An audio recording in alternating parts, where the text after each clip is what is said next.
de volta com o programa Vale Soluções, hoje recebendo o empresário Jeremias Rodrigues, falando um pouco sobre inovação aqui para o Vale do Paraíba. A gente estava falando sobre essa questão da lentidão que as pessoas têm em desenvolver um negócio, e eu te perguntava se o que é mais importante, o incentivo, o treinamento, para a gente modificar esse quadro. É fundamental pensar mudar a maneira de pensar. E você muda a maneira de pensar quando você começa a pensar melhor em quem te influencia. 3 coisas são determinantes para uma pessoa ser muito bem-sucedida, para uma empresa se destacar no mercado, e a gente prega muito isso no curso Magna. Você jamais vai ter uma empresa boa se você não for um empresário de um nível de liderança altíssimo, que possa atrair pessoas tão boas quanto ou melhores do que você. Os afins se atraem. Exatamente. Então, o primeiro critério, gente talentosa. Para você empreender, para você ter uma empresa de sucesso, para você ter uma empresa diferenciada e referência, para você ter um programa de sucesso, você tem que ter gente talentosa. Gente talentosa dá trabalho trazer, gente talentosa é difícil lidar, gente talentosa tem pouca tolerância com mediocridade e não suporta muito um ego inflado de um líder limitado.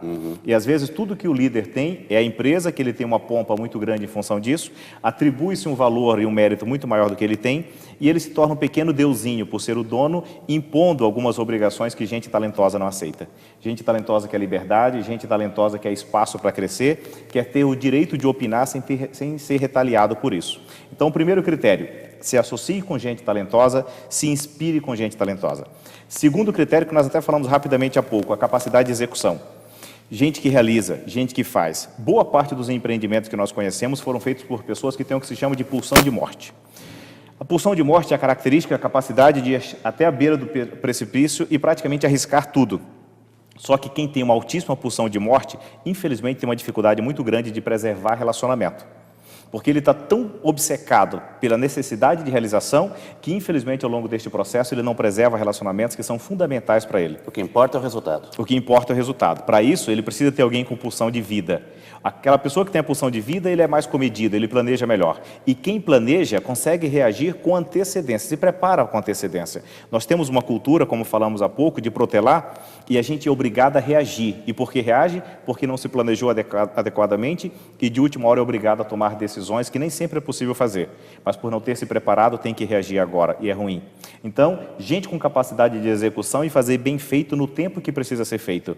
Porque o único momento que você tem agora, para com a cultura de esperar que é amanhã que vai fazer. E terceiro é o mercado.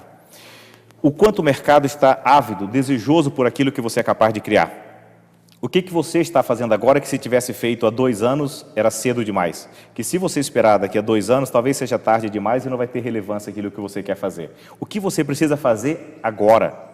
E tem que ter coragem ou ousadia de fazer agora, quando muitos podem achar que é loucura. Ontem, na aula do Magna, uma moça que é uma grande autoridade, a Patrícia, em desenvolver franquias, ela interviu e falou assim: Jeremias, essa é a mais absoluta verdade. Há pouco tempo eu estou acompanhando uma pessoa que está desenvolvendo uma franquia dessas empresas fabulosas de barbearia, e esse cara demorou, ele perdeu o time, porque outros já estão criando autoridade dentro desse segmento. Então pensa um pouquinho. O que você não pode mais esperar, porque não tem que estar pronto, não se trata de perfeição, trata-se de execução. O mercado precisa disso agora. Então, se você tem a capacidade de se associar com pessoas talentosas, além de ser se é um líder com alta capacidade de evolução, a ponto de trazer gente tão boa quanto você, e permite que essas pessoas tenham honra, tenham glória pelas conquistas delas, e de alguma maneira isso não fere o teu ego, se além disso você tem a capacidade de executar e fazer na hora certa aquilo que precisa ser feito, e aproveita o momento do mercado, estamos vendo para gente de sucesso aqui assistindo. 2 pontos. Você falou sobre gente talentosa, do líder, do bom líder, escolher essas pessoas para trabalho. Isso se aplica também a prefeituras? Isso se aplica em todos os órgãos. Gestão é gestão em qualquer lugar. E o bom gestor só é um bom gestor porque ele tem gente boa ao lado dele. Só existem empresas boas porque você conseguiu trazer gente boa para fazer essa boa empresa. Não existe empresa boa de um homem só. Não existe uma prefeitura boa de um gestor só. Por mais competente que ele seja, se ele não tiver a capacidade de trazer gente tão boa e talentosa como ele em áreas diferentes, porque quando a gente fala gestão de uma prefeitura ou de uma empresa, não é uma única coisa. São vários departamentos com habilidades, com conhecimentos específicos. Conjunto, né, é um conjunto. Onde cada engrenagem é importantíssima. Absolutamente importante e imprescindível para a gestão como um todo. Se ele é muito bom na área financeira, mas ele não tem conhecimento nenhum, se ele não tem habilidade de comunicação, ele vai fazer uma gestão voltada para si e a oposição vai fazer uma festa em cima disso, pela dificuldade que tem de comunicação, pela dificuldade de comunicar com o seu público, pela dificuldade de passar aquilo que precisa ser feito. Então, são várias as habilidades. E na prefeitura, como você disse, é determinante. Gente talentosa, capacidade de execução e aproveitar o momento do mercado e fazer aquilo que precisa ser feito. Como que o líder, uma pessoa bem-sucedida, ela lida com ego? Isso é um grande desafio do ser humano em qualquer tempo, em qualquer situação. Como que ele lida com esse lado vaidoso dele? Quanto mais sensibilidade ele tiver para lidar com isso e maior a capacidade de deixar o ego de lado, maior a capacidade dele ir longe.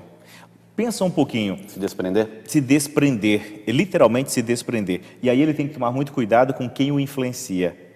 Porque quem o influencia, se acha que para isso ele precisa ter um carrão, uma casona, isso ou aquilo outro, ele vai desprender tanto energia e recurso para isso, que vai faltar energia muitas vezes para ele empreender. Há pessoas que têm muito dinheiro e andam com um carro simples, não querem chamar a atenção. O que é ter muito dinheiro nos dias de hoje? Quando nós temos um garoto como Mark Zuckerberg, que tem uma fortuna, como poucos jamais viram, chegando aí entre os 4 ou 5 homens mais ricos do mundo, como Jeff Bezos da Amazon, que por algumas horas ultrapassou Bill Gates e caminha para ultrapassá-los. O que é ser rico no dia de hoje?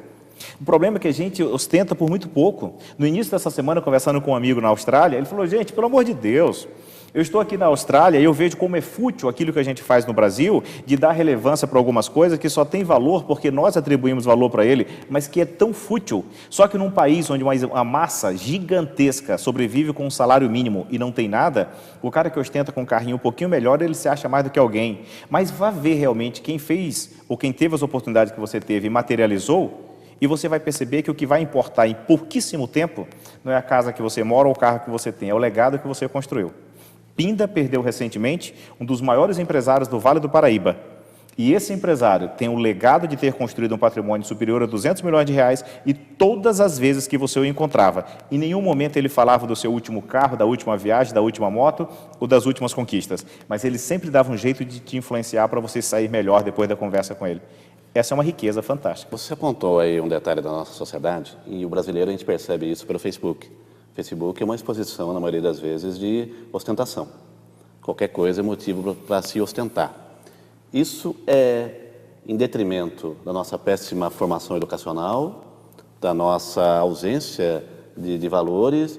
O que você observa nesse momento da nossa sociedade? É uma cultura do ter, muito mais do que o ser. E não é só no Brasil. Recentemente eu estava fazendo uma palestra nos Estados Unidos e num grupo de amigos empresários lá de todos os lados eu perguntei para eles o seguinte, escuta, existe alguma disparidade entre o que as pessoas do Brasil, seus amigos, veem? Pode concluir, eu vou chamar o intervalo em um minutinho. Pode concluir. Existe alguma disparidade entre o que os seus amigos veem de quem é você, pelo carro que você usa, pela casa que você tem e pelo que você realmente realizou? O quanto há congruência entre o que você exterioriza e quem é você de verdade? A maioria deu nota 6 e teve um que deu nota -6, que é um gap, uma diferença tão grande entre o que ele projeta e o resultado que ele tem. Mas ele viu uma necessidade de mostrar isso porque isso gera curtidas. Enquanto você não sair da necessidade de curtida e for realizar, abrindo mão daquilo que é relevante por muito pouco tempo, que cada vez é mais efêmero, mais escravo você se torna e realiza muito menos. Eu vou para o intervalo, na sequência a gente volta para o bloco final para falar um pouco sobre investimentos aqui na nossa região. Voltamos em instantes.